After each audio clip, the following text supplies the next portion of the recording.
Hello everybody. आज का सबक मैं शुरू करने जा रहा हूँ और सबक नंबर है 21 और सबक का नाम है दशरथ का पाप। तो मैं ये सबक आपको सुना रहा हूँ और इसके अंदर जो सवालात हैं उसके बाद उसमें उसके बाद में मैं आपको ये बताऊँगा इसके जवाब और कुछ अल्फाज लिखे हुए हैं, इनके भी मैं मतलब बताऊँगा आपको। तो सबसे पहला जो पैराग्राफ है वो ये है कि दशरथ ने कहा कि ये सब मेरे कर्मों का फल है कि मेरा प्यारा बेटा मुझसे छूट रहा है। जवानी में मुझे जंगली जानवर मारने का बहुत शौक़ था। जानवर की आवाज़ सुनकर ही मैं उसे तीर से मार गिरा था। एक मर्तबा मैं नदी के किनारे शिकार खेलने के लिए गया। रात का वक्त था, हर तरफ अंधेरा था।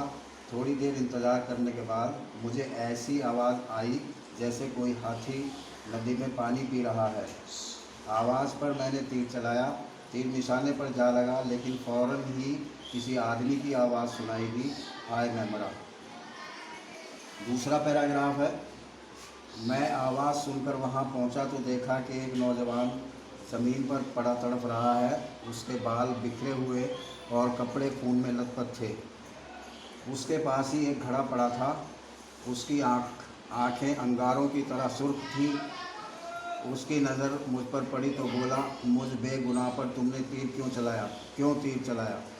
मैं तो पानी भरने आया था। पगडंडी की तरफ उसने देखते हुए कहा, वहाँ मेरे अंधे माँ बाप की अब कौन खबर लेगा? तुम्हारे कपड़े तो राजा के से हैं। राजा का काम प्रजा की हिफाजत करना है या उसे मारना? मैंने उसके जिस्म से तीर निकाला। तीर निकालते ही खून का एक फव्वारा छूटा और वो मर गया। घड़े में पानी भरकर मैं उस पगडंडी पर चल दिया जिसकी तरफ उस नौजवान ने इशारा किया था। उसकी कुटिया पर पहुंचा तो देखा कि बूढ़े माँ बाप अपने बेटे की वापसी का इंतज़ार कर रहे हैं। वो ऐसे बैठे थे जैसे पेपर के दो परिंदे जिनका जिस्म बिल्कुल ठिठुर चुका हो और हिल भी ना सकते हो। मेरे हाथ से एक बेगुनाह का खून हुआ था। यही था वो पाप जिसकी सज़ा मुझे आज मिल रही है। तो ये जो कहानी है ये अज़ रामायण से ली गई है। ठीक है, तो अब ये है कि मैंने ये आपको सबक पढ़कर सुना दिया। अब इसमें जो पहला सवाल है वो ये है कि दशरथ से क्या गुनाह हुआ था। दशरथ से गुनाह हुआ था तो उसने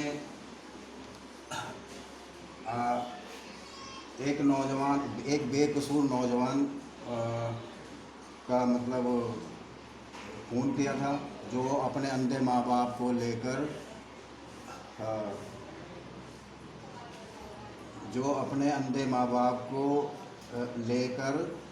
उनको मतलब वो धार्मिक स्थानों के दर्शन करा रहा था, या वो घुमा रहा था, या वो उनको सैर करा रहा था। मतलब इस तरह का ये मतलब इसका जवाब है। नंबर 2 है, उसके ख्याल में उसे गुनाह की क्या सज़ा मिली।